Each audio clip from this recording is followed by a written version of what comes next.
Good afternoon. This is the Big Toe, and I am in Glendale on Monday at 2 o'clock. We have seen one train in 4 hours. I am fearful that the combination of having Mr. Foot attempt to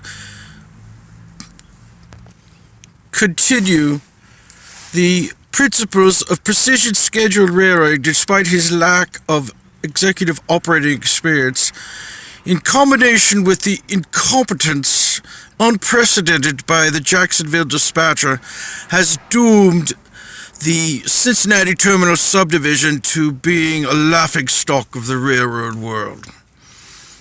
Jacksonville. What the hell are you doing?